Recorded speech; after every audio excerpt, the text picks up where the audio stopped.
Hey, this is a quick video. I don't do a lot of videos, but this is in response to Astro Vagabond. He posted a video about ASIAIR versus Nina, and overall, Nina is definitely the most comprehensive software out there for astrophotography. But I like to use ASIAIR because I can control it with my iPads. I don't have to do RDP, remote desktop protocol into like a Windows machine, and then I don't know. Just it seems a lot easier just to have a couple iPads, and each scope has its own dedicated ASIAIR. So for me, setup is just way faster with the ASIAIR, and I have way fewer cables because I ordered custom cables, so every cable is the exact length of what it needs to be to get to whatever peripheral component that's being hooked up to it. So my cable management is on point. I'll say that. But anyway, just thought I'd do a quick video kind of outlining how I get everything set up and get everything running. And typically, like within 15 minutes, I'm polar aligned, and I have and I'm already starting a live session where I'm collecting data. So and I do like the live stacking. These aren't the stacks that I use in the end, but it lets me know how the session's going. Like if I need, oh shoot, I need to focus, or I'd rather it be framed up differently, what have you. I can make some minor corrections before I keep going. I've got limitations. I've only got a little bit of time. I try to pack it up by 10 p.m. So I'm not dealing with things typically like a meridian flip, stuff like that. I try to shoot all my targets before they hit the meridian. So there's a lot of planning involved with that. So I've got one target tonight, which is Pleiades, it's almost hitting like that point where it needs a meridian flip, but by 10 p.m. I got a few inches left, and that's enough, So it's kind of a late target for me because I was doing some other stuff. So I'm a little late on Pleiades, but I'm going to go ahead and finish it up these next 2 days. I should get about 5 to 6 hours of light collections. So anyway, I'm going to roll these bad boys out, and just I'll try to cut through the lengthy stuff, but just kind of show my setup workflow to get everything up in imaging. I run 2 scopes per night.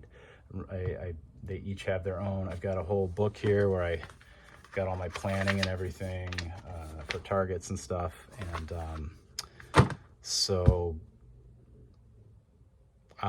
yeah, so I'm doing Pleiades, and I'm also doing the Wizard Nebula with the big scope, the 8-inch it's the 8-inch Edge HD, which is the smaller of the Edge HDs, but that's what I'm running. So anyway, I'm gonna start rolling this stuff out.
So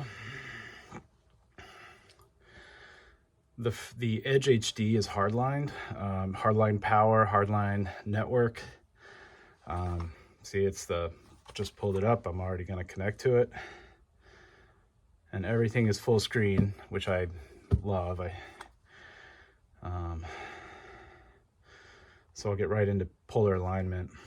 Well, first I tell the scope to go home just in case it's not perfectly centered. I need my glasses. Okay. So I live in Northeast Florida, and I'm in a Bortle 4. And the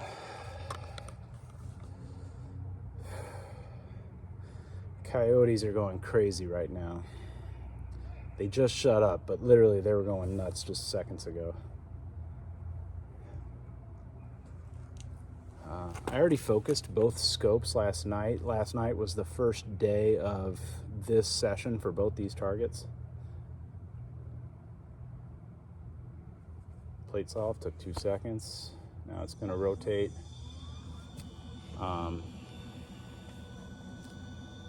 65 degrees or something like that.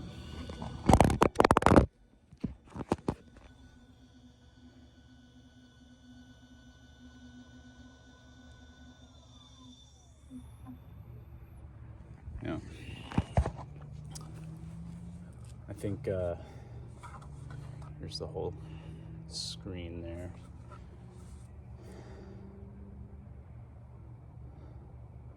I should have broken out the laptop to share this actual screen, but sighting this thing is pretty natural for me. I was a mortarman in the Marine Corps, so sighting this thing is a lot like sighting a mortar. So it's pretty painless for me.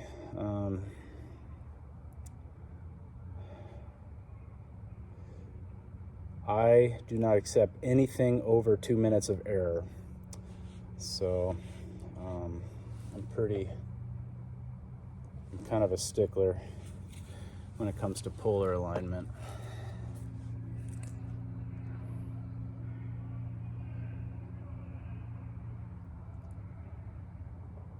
Let's see what we got here. Yeah.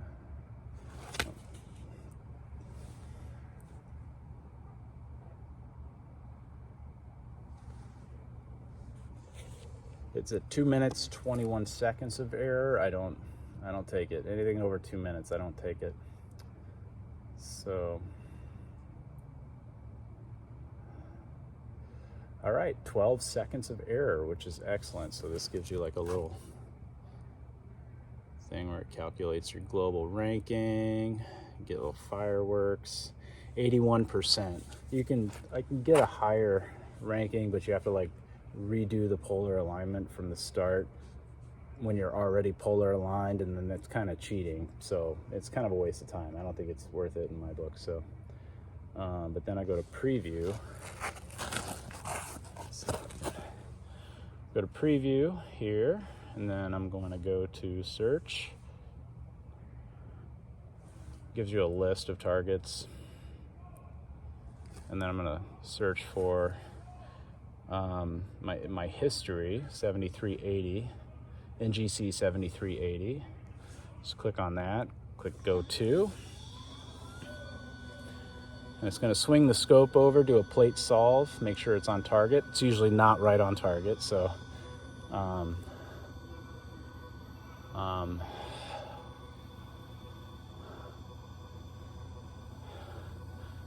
and then it but once it's on target, I mean, I might do a minor adjustment. I think I'm gonna try to move this down a little bit for the Wizard Nebula.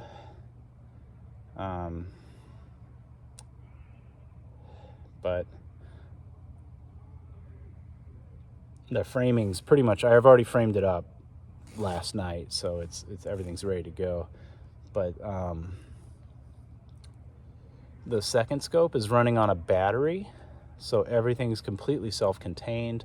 I use an ASIAIR Mini on that one, just to conserve weight. I don't know if that was a good call, because it's seems to be a bit slower of a device, but I'm doing everything over Wi-Fi direct on that one, but the ASIAIR Plus on the Edge HD is hardlined into a mesh node in the garage, and then I am Wi-Fi'd into that, but that whole connection is much faster. So validate centered or not, still trying to figure out where it's at.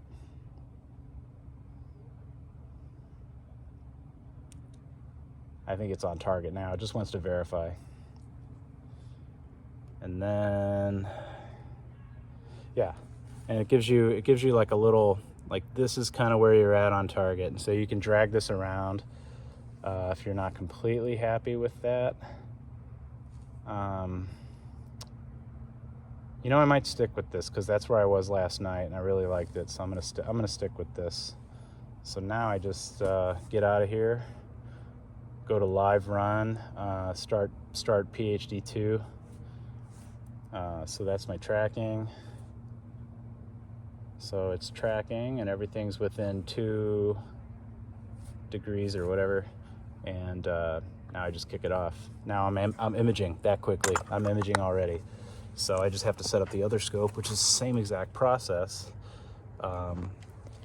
Just have to do it again on another scope. So it's a little cold out, so I've been setting up in my garage, and that's kind of where I sit down and watch some TV or something on my phone, and just watch these images roll in. But that's pretty much it. That's how quick it is to set it up, the ASIAIR. So that's my take on how to do imaging. I mean, it's different for everybody. I mean, Nina is just way more robust, absolutely. But I mean, I'll show you my cable management. I mean, everything is completely self-contained.